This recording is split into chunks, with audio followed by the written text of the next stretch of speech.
Oke, jadi kali ini kita mau membahas yaitu 10.4. 10.4 adalah persamaan parametrik kurva di bidang. Kalau sebelumnya kemarin kita membahas bab 11. 11 itu kan berbicara tentang vektor ya.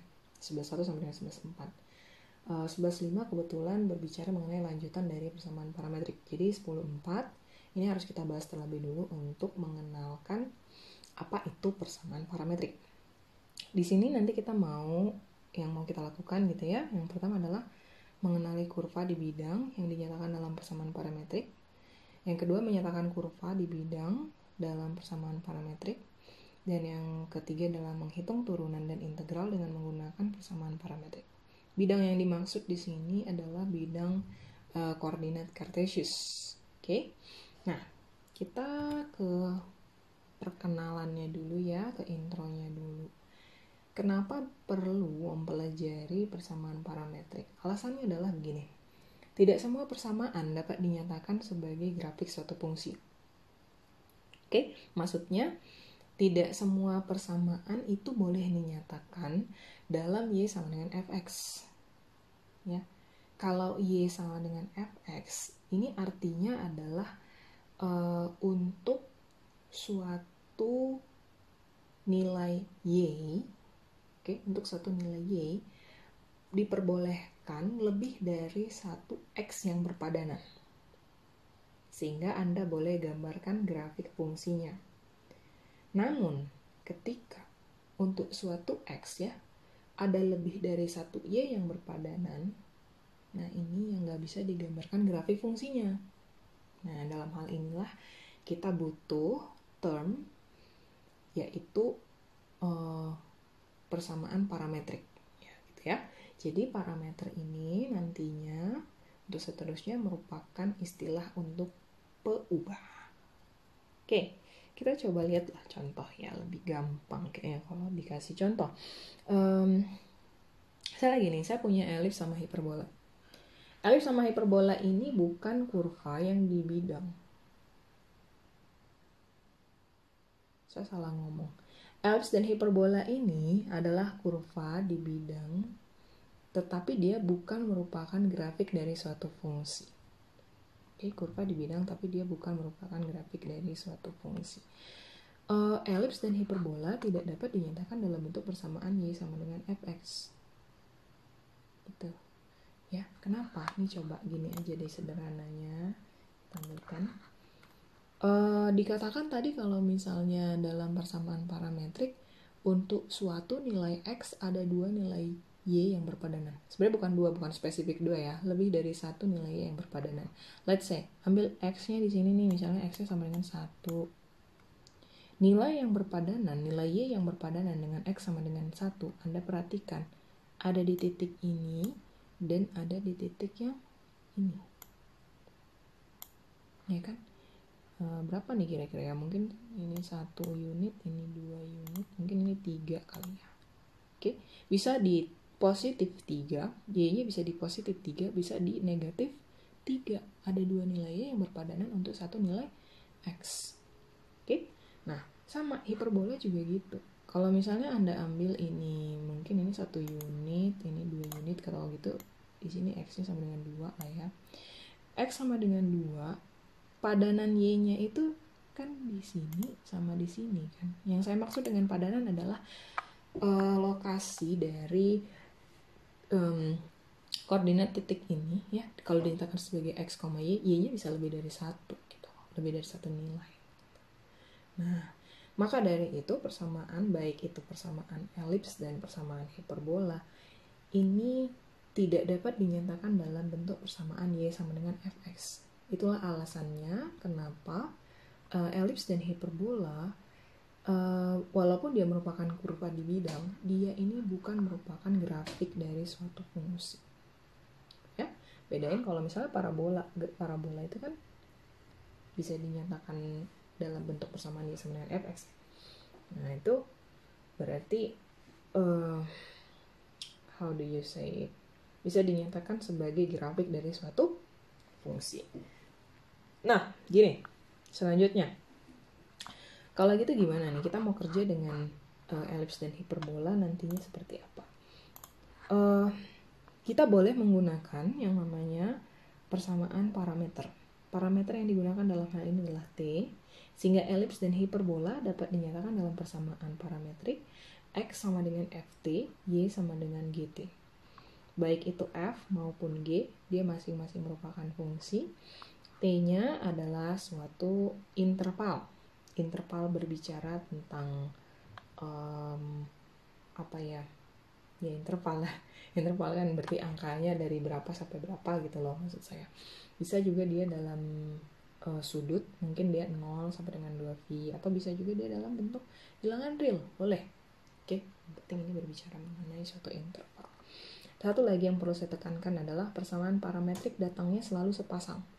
Jadi kita harus menyatakan X dalam bentuk parametrik, kita juga harus menyatakan Y dalam bentuk parametrik. Jadi nggak hanya satu, tapi ada satu pasang, oke? X dan juga si Y-nya.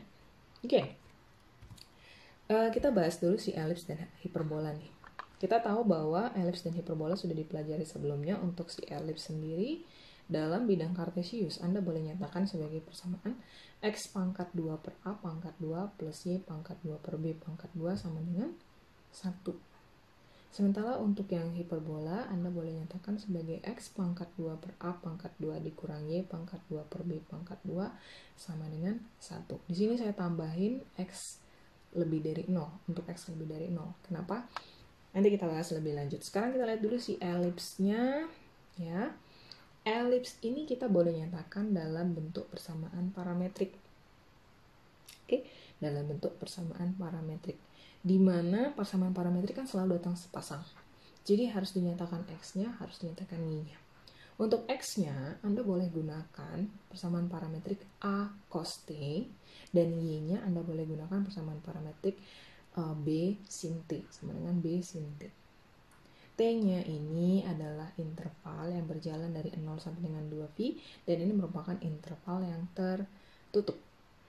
Oke? Kalau mau membuktikan benar nggak sih persamaan ini valid gitu ya dengan persamaan yang di bidang kartesiusnya, kita boleh coba ambil X sama dengan A cos T. Berarti kalau X pangkat 2 berarti apa? X pangkat 2 berarti sama dengan A pangkat 2 cos T. Ini boleh substitusi menjadi A pangkat 2 cos pangkat 2T, sorry. Terus udah gitu yang Y pangkat 2-nya boleh Anda substitusi sebagai B pangkat 2 sin pangkat 2T. Anda punya A pangkat 2, Anda punya A pangkat 2, boleh saling kanselasi. Sini juga sama ya, Anda punya B pangkat 2, Anda punya B pangkat 2, kanselasi tinggal. Di sini nanti cos pangkat 2T, di sini ada sin pangkat 2T. Cos pangkat 2T plus sin pangkat 2T sama dengan identitas trigonometri kan, sama dengan 1. Berarti memenuhi persamaan yang diberikan oleh persamaan kartesius yang tadi ini ya. Nah, sekarang hiperbola, kita mau lihat dulu. Hiperbola, ketika nilai X-nya lebih dari 0, Anda boleh gunakan persamaan parametrik X sama dengan cos hiperbola T dan Y sama dengan B sin hiperbola T. T-nya sendiri adalah bilangan real. Berarti min tak hingga sampai dengan tak hingga ya, tapi pakai kurung buka. Oke, interval buka. Nah, saya batasi di X lebih dari 0. Kenapa? Ini saya coba tambahin sedikit notes-nya ya. Untuk yang sebelah kanan, kurva sebelah kanan untuk kurva hiperbola, kita kan punya dua kurva biasanya hiperbola. Sebelah kanan ini yang warna biru ini gini. Kalau Anda ambil nilai T lebih dari 0, X-nya akan lebih dari 0. X diambil dari nilai A cos hiperbolik T. Dan Y-nya juga gitu. Y-nya juga nanti lebih dari 0. Y yang diambil dari nilai B sin hiperbolik T. Oke, sehingga ya untuk yang sebelah kanan dulu nih ya, yang bagian atas dia jadi bakalan begini kan bentukannya. Oke, nah sekarang kalau berbicara untuk T kecil dari 0, X-nya akan lebih dari 0 dan Y-nya kecil dari 0. X-nya diambil dari mana? Tentu dari A cos hiperbolik T, dan untuk Y-nya diambil dari nilai B sin hiperbolik T. T-nya tadi untuk T yang gitu. Jadi ini berbicara tentang hiperbola yang sebelah kanan tapi yang bagian bawahnya. Nah gini loh. Beda kalau yang sebelah kiri. Yang sebelah kiri ini agak sedikit istimewa lah ya. Oke, ketika nilainya T lebih dari 0, X-nya ini saya harus tambahin tanda negatif di depan A supaya kita bisa pastiin bahwa bidang kerja kita adalah di X yang negatif. Sehingga X-nya sama dengan negatif A cos hiperbolik T, untuk nilai Y lebih dari 0. Nah, ini berarti berbicara tentang kurva hiperbola sebelah kiri yang arahnya ke atas. Ini. Y-nya lebih dari 0. X-nya min A cos hiperbolik T, tetapi Y-nya tetap kita ngikutin persamaan original yang di bawah tadi, yang B sin hiperbolik T. Nah, terus kalau berbicara untuk T kecil dari 0, X-nya harus saya kasih tanda negatif juga nih di depan A-nya, supaya dia bidang kerjanya adalah bidang sumbu X yang negatif gitu ya. Jadi X-nya adalah negatif A cos hiperbolik T, sementara Y-nya diambil dari yang ini, B sin hiperbolik T, dan nanti akan menghasilkan Y yang negatif. Makanya dia gambarnya seperti ini. Ini yang untuk gambar yang bawahnya tadi ya. Gitu. Elips dan hiperbola. Sekarang kalau yang elips yang di awal yang kita tadi sudah sempat bahas, ini elipsnya ini gini loh. Kan titik awalnya kan di 0 nih ya. Terus udah gitu bergerak sejauh 2pi. Itu berarti bahwa dia bergerak sejauh 2pi dengan melawan arah jarum jam. Ingat kalau dia pergerakannya positif, pergerakan sudut yang positif, dia melawan arah jarum jam. Jadi gini, ini 1pi kan 180. Ini lagi 2pi. Bergerak dan kembali ke titik awal. Titik awal sama dengan titik akhir. Elips yang demikian adalah elips yang tertutup. Kurva yang tertutup. Nah, bedain kalau kasusnya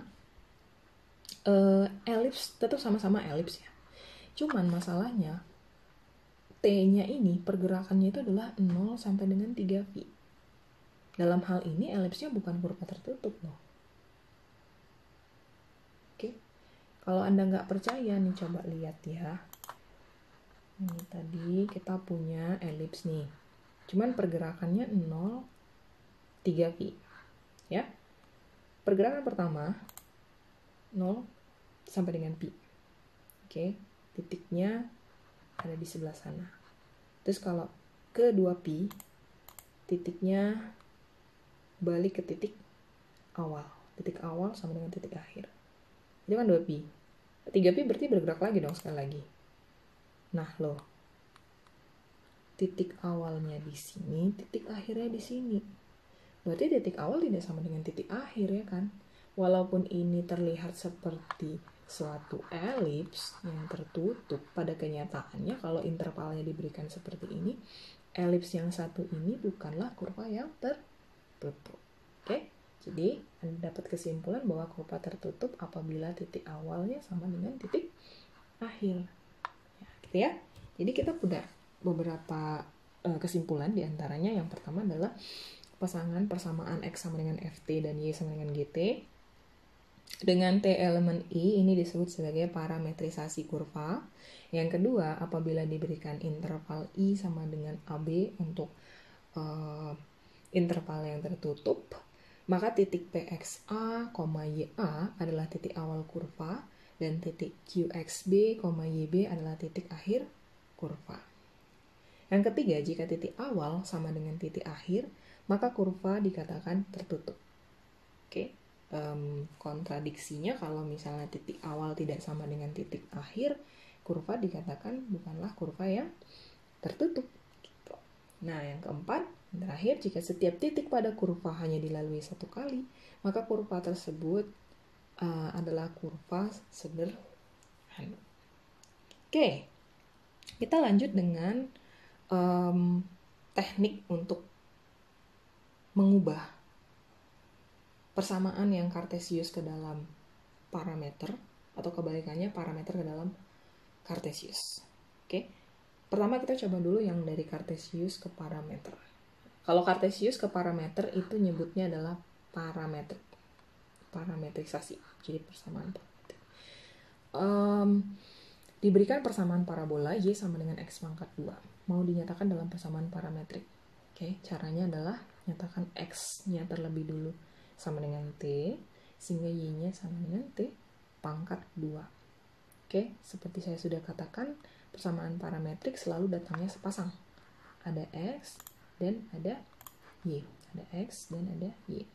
Oke, karena sudah menyatakan X sama dengan T, berarti Y-nya bisa dinyatakan sebagai T pangkat 2. Datangnya dari mana? Karena diberikan di bidang kartesius, Y-nya sama dengan X pangkat 2. Ya, jadi bisa disubstitusi aja Y sama dengan T pangkat 2. Kebalikannya gimana? Oke, kalau mengubah ke dalam parametrik, artinya kita mengubah semuanya ini jadi T gitu loh. X dan Y ini jadi peubahnya jadi T. Nah, tapi kalau mengubah kebalikannya dari parametrik kepada kartesius, ini berarti bahwa menghilangkan semua T. Oke, menghilangkan semua T. Diberikan contoh, persamaan parametrik X sama dengan T plus 1, Y sama dengan T pangkat 2 plus 1. Mau dinyatakan dalam persamaan kartesius nih. Caranya, Anda harus mengeliminasi T. Oke, gimana pun caranya kita harus eliminasi T.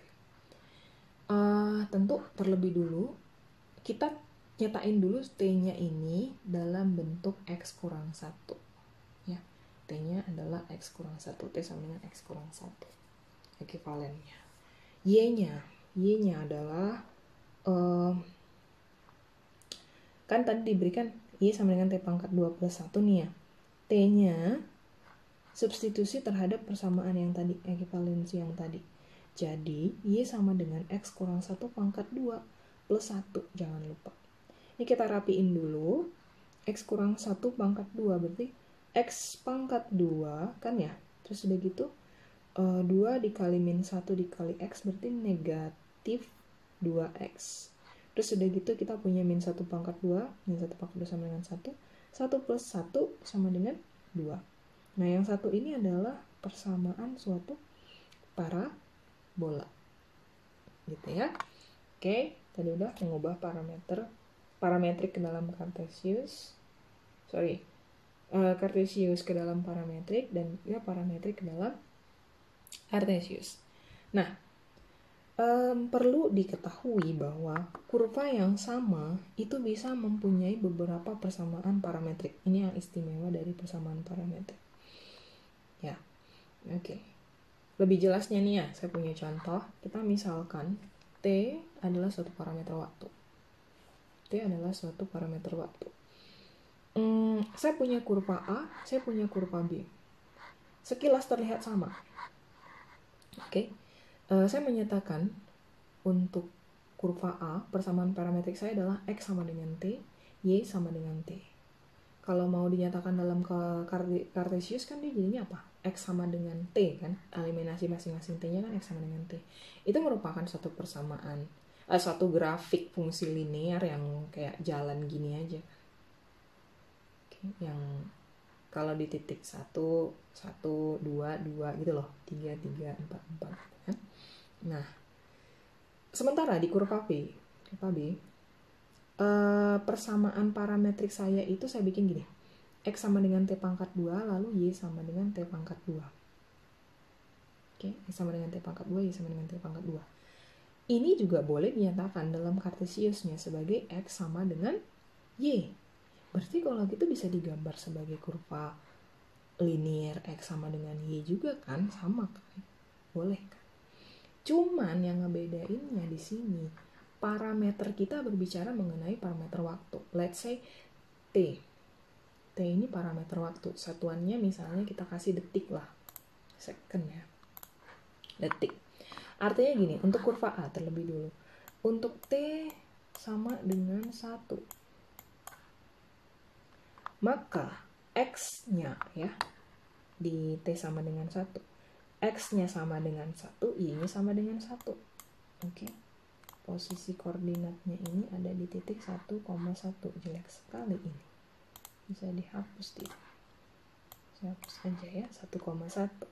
Nah, terus udah gitu, kalau dia T-nya sama dengan 2, apa yang terjadi?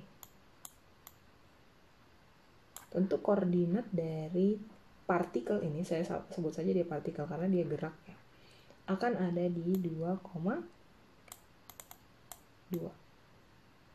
Oke, lihat di sana ya. Sekarang kalau kita berbicara di kurva B, untuk T sama dengan 1, T sama dengan 1, koordinat dari partikel ini ada di mana? Tentu X-nya sama dengan 1, Y-nya sama dengan 1, kan 1/2. Dia ada di 1,1. Tapi, nah di sini mulai menarik. Pada saat T sama dengan 2, apa yang terjadi? Koordinat dari partikel Anda diberikan oleh 2/2, 2/2, atau dengan kata lain 4, yes, 4,4. Sederhananya adalah di saat detik 1, partikel Anda ada di posisi 11. Detik 2, partikel Anda ada di posisi 22. Sementara di kurva B, detik 1, partikel Anda di titik 11, detik 2, partikel Anda di titik 4. Apa yang membedakan antara kurva yang A dengan kurva B? Betul sekali, kecepatan partikelnya, kecepatan gerak partikelnya. Kalau nggak percaya, saya akan tunjukkan. Ini untuk yang kurva A. Oke, pergerakannya seperti itu. Kalau yang kurva B, pergerakannya kencang. Gitu ya. Kayak baru diganti oli gitu kan. Kalau yang kurva B. Oke, bisa dilihat ya. Jadi jelasnya seperti itu ya. Pembedanya itu karena dia menggunakan parameter waktu.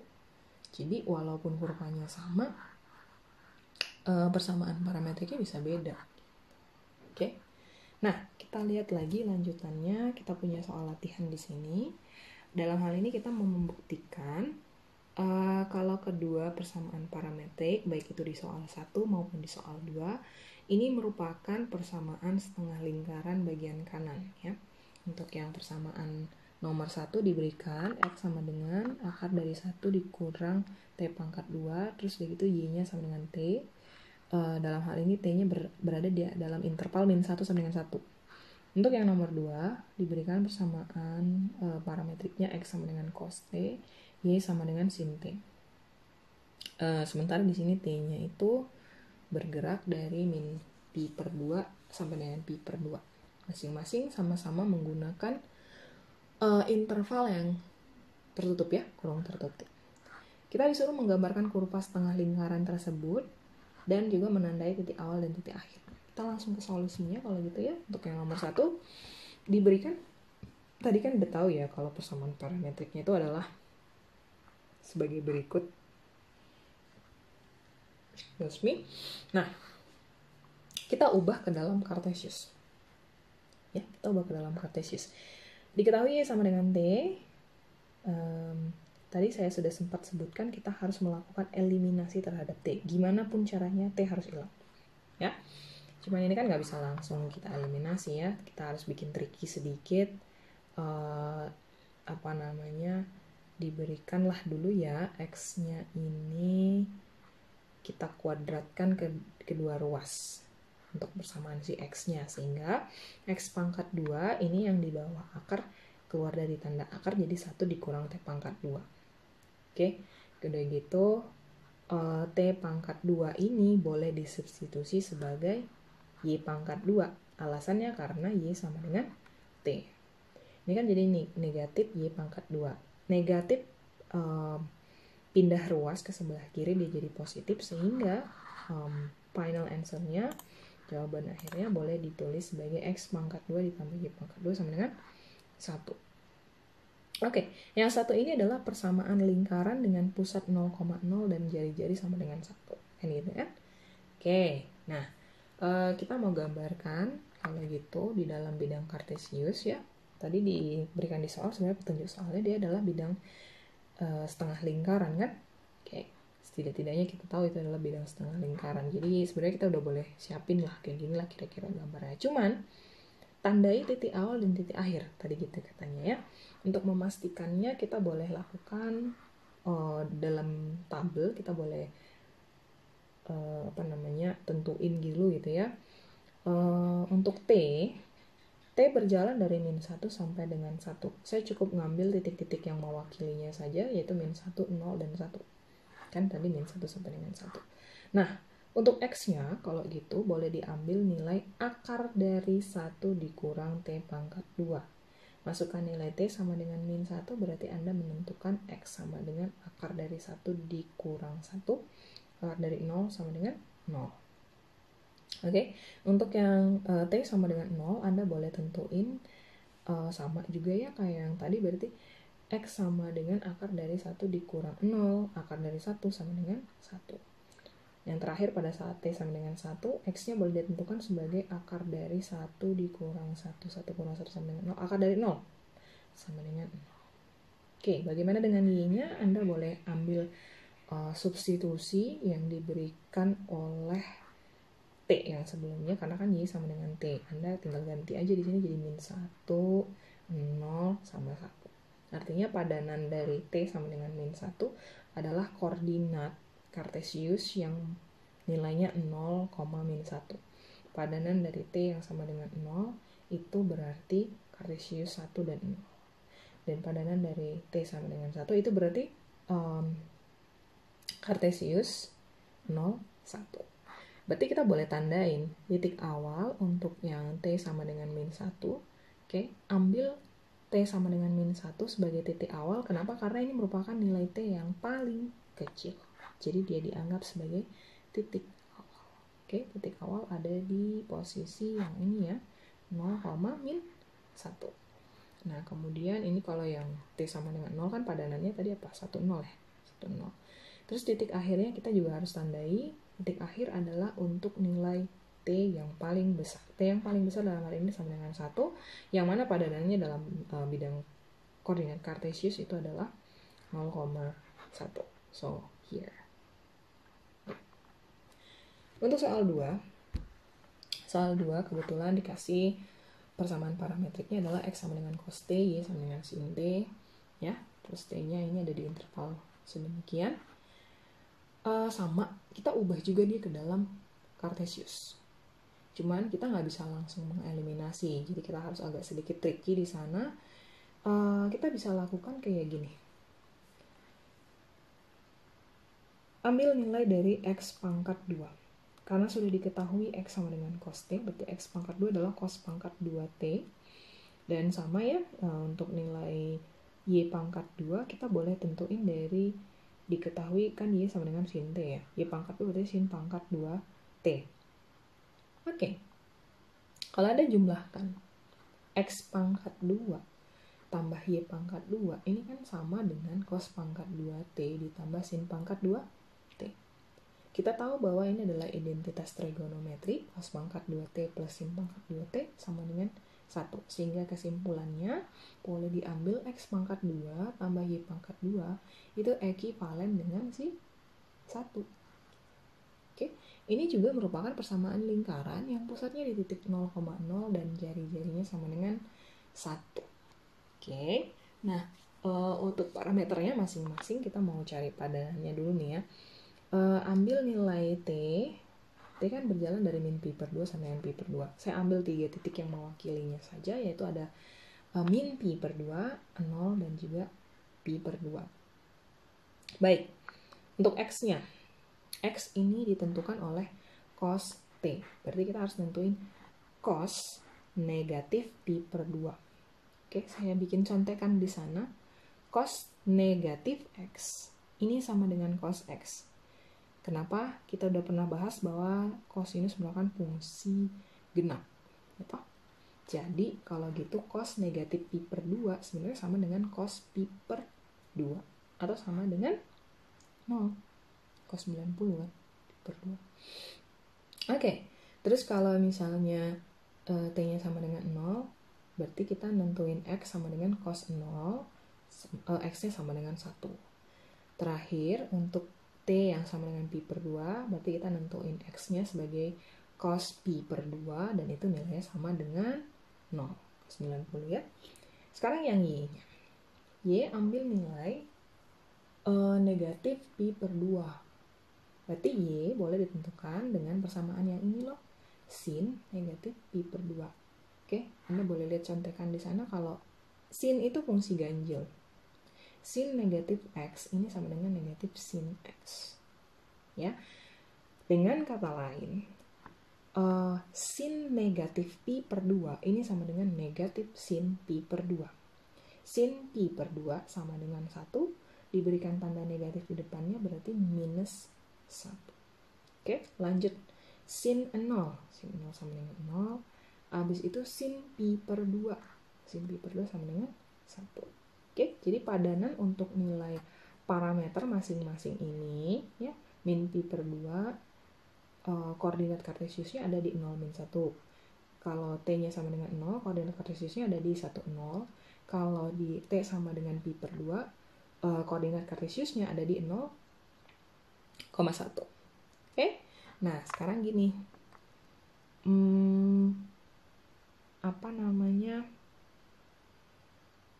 Kita tadi disuruh cari posisi titik awal dan titik akhir ya. Sama kayak yang sebelumnya, titik awal diambil dari nilai T yang paling kecil. Jadi untuk T sama dengan min pi per 2, padanan koordinat kartesiusnya berada di sini, 0, min 1. Habis itu ini untuk yang T sama dengan 0 ya. Nah, terus udah gitu yang titik akhir berarti ambil nilai T yang paling besar, T sama dengan pi per 2, padanannya di koordinat kartesius adalah 0,1. Oke, gampang ya. Ini sambil tutup mata juga kayaknya selesai. Oke, yang kita bahas selanjutnya adalah sikloid. Sikloid ini berbicara mengenai kalau diberikan satu lingkaran nih ya. Satu lingkaran yang jari-jarinya A. Terus udah gitu, kita punya satu titik merah. Titik merah ini, let's say, koordinatnya ada di 0,0. Terus lingkaran ini kita gelindingkan. Oke, kita gelindingkan. Nah, titik merah ini tentu akan menelusuri kurva sikloid. Ya, yang sewaktu-waktu posisinya boleh ditentukan dengan menggunakan persamaan parametrik, yaitu diberikan X sama dengan A dikali T sin T, dan Y sama dengan A dikali 1 negatif cos T. Kayak gitu ya, persamaan parametriknya. Jadi sewaktu-waktu mau dia di A dimanapun, oke? Bukan A dimanapun ya. Mau titik merah ini ada di koordinat manapun, Anda boleh tentuin X dan Y-nya. Gitu. Oke, nah dalam hal ini T-nya menyatakan sudut putarnya. Sudut putar yang dimaksud itu gini. Misalnya titik merah ini ada di sini. Ya, sudut T itu dinyatakan oleh titik merah ini sampai dengan yang tengah ini gitu kan, terhadap garis yang vertikal. Oke, jadi titik yang di sini tadi membentuk garis lurus kan terhadap pusat ini kan, pusat lingkaran kita ini, dan juga sama si garis vertikal. Oke, gitu ya, itu sikloid. Baik, kita hampir menyelesaikan topik ini karena yang terakhir adalah mengenai turunan dan integral. Tapi sekarang kita mau bahas dulu turunan fungsi parametrik ya, terlebih dulu. Dimisalkan f dan g dia mempunyai turunan yang kontinu dan turunan dari ft tidak sama dengan 0, maka persamaan parametrik x sama dengan ft, y sama dengan gt menyatakan y sebagai sebuah fungsi dari x dan dapat diturunkan dengan bentuk dy dx sama dengan dy dt dibagi dx dt. Mohon dibedakan dy dt dibagi dx dt. Ya, dy dx saya berbicara tentang turunan. Kalau dy dt dibagi dx dt artinya turunan y terhadap t dibagi turunan x terhadap t. Gitu ya. Nah, lebih jelasnya kita bikin contoh aja deh. Contoh misalnya gini. Diketahui ada persamaan parametrik x dan y. Masing-masing untuk x-nya adalah 4 cos t dan y-nya adalah 5 sin t. T ini ada dalam satu interval terbuka 0 sampai dengan 3. Yang diminta di soal adalah turunan dari Y terhadap X, dy dx, dan nilai turunan tersebut untuk T sama dengan pi per 4. Habis itu turunan kedua dari Y, dan juga nilai dari turunan itu untuk T sama dengan pi per 4. Oke, jadi turunan pertama dan turunan kedua. Tapi sebelum ke turunan kedua ya tentu harus tahu turunan pertama dulu, kan gitu ya. Nah, seperti yang sudah dibahas sebelumnya, dy dx ini sama dengan dy dt dibagi dx dt. Oke, dy dt dibagi dx dt. Walaupun sebenarnya ini kayak berbicara tentang pembagian gitu ya, kayak sama-sama dibagi oleh dt. Tapi sebenarnya gini, konsepnya adalah turunan dari y terhadap t dibagi dengan turunan dari x terhadap t.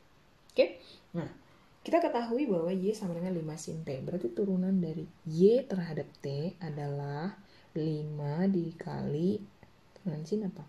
Cos ya. 5 cos t. Selesai bagian pembilang. Sekarang bagian penyebut. Diketahui x sama dengan 4 cos t. Berarti turunan x terhadap t adalah 4 dikali negatif sin t ya. Oke, berarti dituliskan sebagai min 4 sin t. Kalau mau dirapiin, boleh dia ditulis sebagai min 5 per 4 kotangen t. Kenapa kotangen? Karena kan ini perbandingan antara cos t dan sin t. Oke, nah ini dy dx-nya. Dy dx-nya diminta untuk t sama dengan pi per 4. Dy dx-nya jadi apa? Gitu ya. Berarti tinggal ganti aja dong. T-nya sama dengan pi per 4. Di substitusi dy dx sama dengan min 5 per 4 kotangen pi per 4. Kotangen pi per 4 sama dengan 1, berarti nilai ini boleh kita ambil sebagai min 5 per 4 dikali 1, sama dengan min 5 per 4. Sekarang ke turunan 2. Tapi saya turunin dulu rumusnya, biar tahu dulu dari mana ya. D2y dx pangkat 2. Ini berbicara tentang turunan kedua dari si y. Oke, ini kalau misalnya Anda jabarkan, sebenarnya D2y dx pangkat 2 ini adalah d dx dari dy dx. Turunan dari turunan pertama y, kan gitu kan? Oke, ini kalau dituliskan kembali, boleh kita buat sebagai d dx dari dy dikali dengan 1 dx. d dx dari dy dikali dengan 1 dx. d dx dari dy itu adalah d y aksen. 1 dx dituliskan sebagai penyebut. Jadi per dx gitu loh. Jadi dy aksen per dx. Nah, jadi lebih mudahnya, kalau mau menentukan turunan kedua dari suatu fungsi parametrik, Anda boleh gunakan ketentuan ini tadi ya. Turunan 2 dari dy dx ini sama dengan dy aksen dibagi si dx. Oke? Nah, ini tadi penjabarannya sudah. Oke, karena kita berbicara di parametrik T, berarti ini harus diturunkan terhadap T dong, tentu saja ya. Jadi y aksen yang dimaksud di sini adalah d dt y aksen. Oke, sama juga di bawah ini juga harus kita turunkan terhadap T, jadi dx ini adalah dx dt. Oke, nah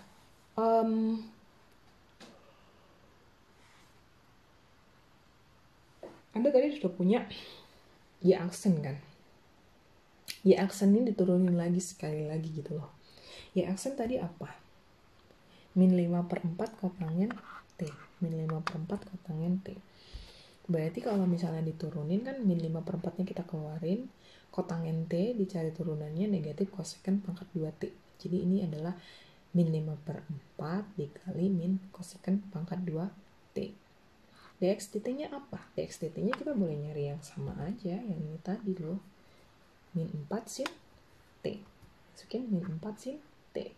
Oke, yang atas kalau misalnya Anda coba beresin, ini kan negatif ketemu negatif, jadi tanda negatif, jadi tanda positif ya. Oke, sekarang 5 per 4 5 per 4 per min 4. Ini kan sama dengan min 5 per 4 dikali Kok jadi positif ya, tadi kan udah dikali dengan 5/4 dikali negatif 1/4 kan, 5/16, jangan lupa tanda negatif 5/16. Oke, ini tadi positif karena kan saya sudah kaliin dengan tanda negatifnya ya. Biar nggak lupa deh, kasihin tanda gini deh. Nah, sekarang saya punya kosekan pangkat 2T, terus ini penyebut nih, sin T. Kalau dia diubah sebagai pembilang kan dia jadinya dalam penulisan lain ini kan sebenarnya 1/sin kan. 1/sin itu kan kosekant kan. Kalau diubah sebagai pembilang ya maksud saya. Jadi ini bisa dituliskan kembali sebagai CSC gitu kan, kosekant, sehingga kosekant kali kosekant pangkat 2 dia jadinya kosekant pangkat 3 T. Nah, diminta nilai untuk pi/4 pada saat T sama dengan pi/4.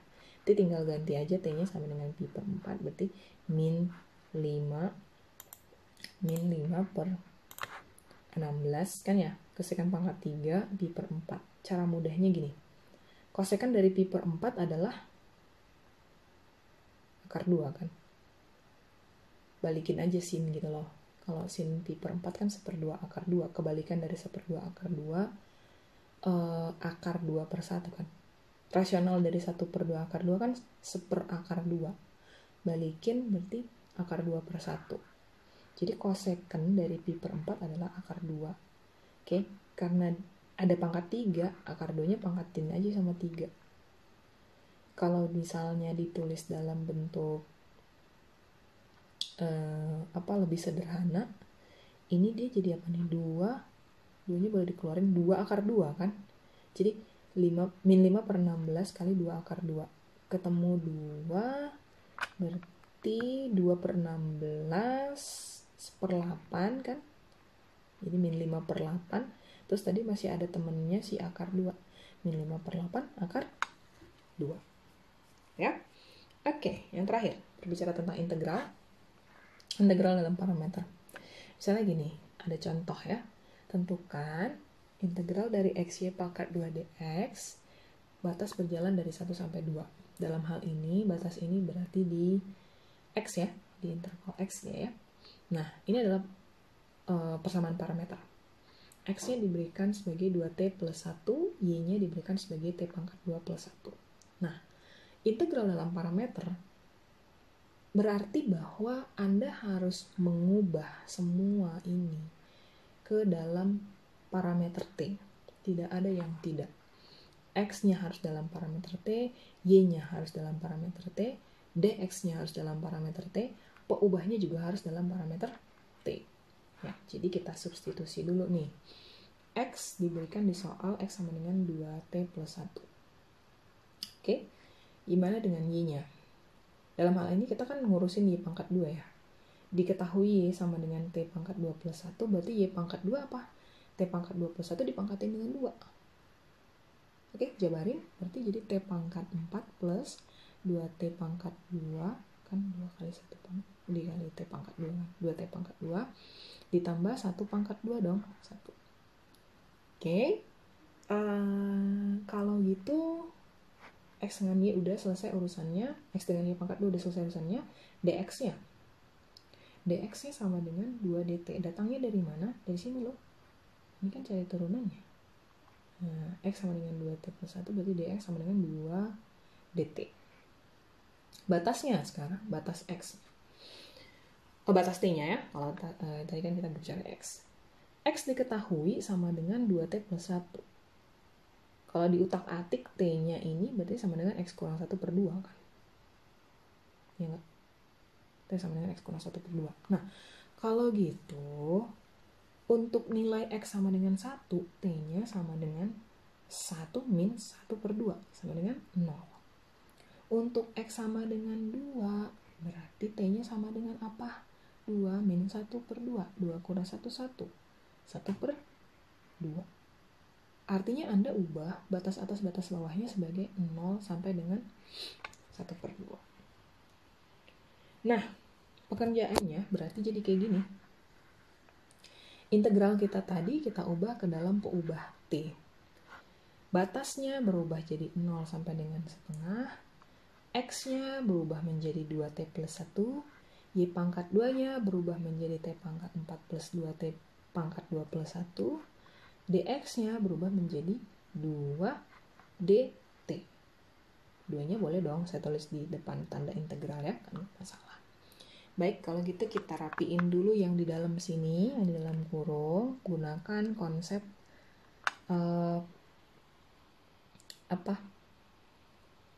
kalau zaman SMA nyebutnya ini ya, perkalian pelangi katanya ya, gitu ya. Oke, 2T dikali T pangkat 4 sama dengan 2T pangkat 5, 2T dikali 2T pangkat 2. Oke, biar lebih jelas saya ambil aja pakai ya, 2T dikali T pangkat 4 sama dengan 2T pangkat 5, kan gitu ya. Terus udah gitu 2T dikali 2T pangkat 2 sama dengan 4T pangkat 3. Terus udah gitu 2T dikali dengan 1, itu tentu saja sama dengan 2T ya. Terus udah gitu Anda punya 1 sekarang, satunya dikali dengan T pangkat 4 ya, sama dengan T pangkat 4 kan gitu ya. Terus udah gitu satunya dikali dengan 2T pangkat 2 sama dengan 2T pangkat 2. Terakhir 1 dikali dengan si 1 sama dengan 1. Oke. Nah ini saya cuman rapiin doang ke barisan selanjutnya. Saya rapiin dia pangkat tertinggi sama dengan pangkat terendah. Jadi ini jadinya 2T pangkat 5 tambah T pangkat 4 tambah 4T pangkat 3 tambah 2T pangkat 2 tambah 2T tambah 1. Oke, tetap dalam tanda integral. 2 tetap turun ke bawah juga ya, di luar dari integral kita boleh. Integralkan masing-masing yang ada di dalam sini. Oke, ini kan berarti jadi 2/6 T pangkat 6. Yang satu ini jadi 1/5 T pangkat 5. Yang ini jadi 4/4 T pangkat 4. Yang ini jadi 2/3 T pangkat 3. Yang ini jadi 2/2 T pangkat 2. Terus yang ini jadi T. Jangan lupa batasnya tadi 0 sampai dengan setengah. Kalau berbicara di 0, ini nanti bakalan jadi 0 semua kan. Jadi cukup kita ganti aja lah si T-nya ini sama dengan setengah. Oke, jangan lupa ada angka 2 tadi di depan. Substitusi T-nya sebagai setengah ke dalam semua persamaan ini. Anda utak-atik, Anda akan dapat jawabannya sebagai 871/960. Oke, itu kalau dalam bentuk pecahan campuran, tapi kalau mau nulis pakai pecahan tidak sempurna boleh juga dia ditulis sebagai 871/480. Karena ini kan saling apa namanya? Oh no, itu beda ya. Itu bukan pecahan tak sempurna ya. Sorry, saya ralat. Ini 2 kali loh. 2 kali 871/960. Jadi ini sebenarnya dia tuh saling mengalikan ya. 2 terhadap 960 kan jadi 480. Gitu. Bagi 2. Sehingga hasil akhirnya adalah 871/480. Yang mana merupakan suatu persamaan. Saya tadi sempat sebut, tiba-tiba jadi lupa. Pecahan yang tidak sempurna. Ya, pecahan yang tidak sempurna. Oke. Jadi itu tadi pembahasan untuk bab 10.4 yang nantinya akan dilanjutkan dengan 11.5. Baik, ini dulu. Terima kasih atas perhatiannya.